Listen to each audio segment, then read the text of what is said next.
Alors, je voudrais parler de l'intrusion. L'intrusion, il y a même un mot qui est assez proche de l'intrusion, c'est l'intérêt. Ce qui est intéressant. Généralement, ce qui est intéressant génère chez moi une disponibilité à l'intrusion. Je veux bien être intrusé quand c'est intéressant. Je veux bien que dans le mot in, il y a l'idée de pénétration. In, c'est le latin qui veut dire on entre quelque part. Inter, entrer.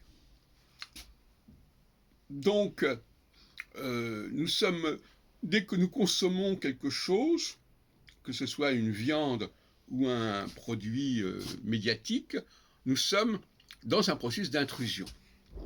Nous subissons l'intrusion. L'intrusion du cuisinier qui a préparé ses plats, l'intrusion de l'auteur qui a écrit un livre, l'intrusion de tel orateur, etc. Donc, nous vivons, sauf quelques cas remarquables de gens qui sont surtout des intrus. Justement, il y a celui qui est... Alors, on n'a pas tellement le vocabulaire, on peut l'inventer. Il y a celui qui est l'intrus, c'est-à-dire celui qui apporte quelque chose, et puis il y a celui qui est intrusé, si on peut dire, intrusé, qui est intéressé, et qui donc est à l'écoute. Et cette intrusion, elle est aussi bien quand on introduit en soi-même une nourriture, une boisson, que lorsque l'on écoute avec ses oreilles une musique ou une émission, ceci ou cela. Ce qui fait que finalement, l'intrusion a un rapport avec l'aliénation.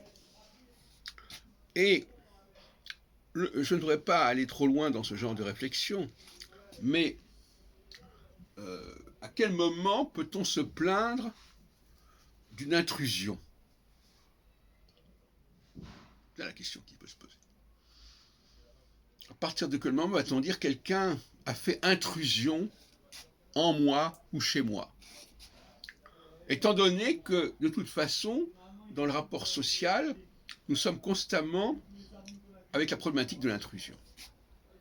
Nous nourrissons intellectuellement, matériellement, par un processus d'intrusion.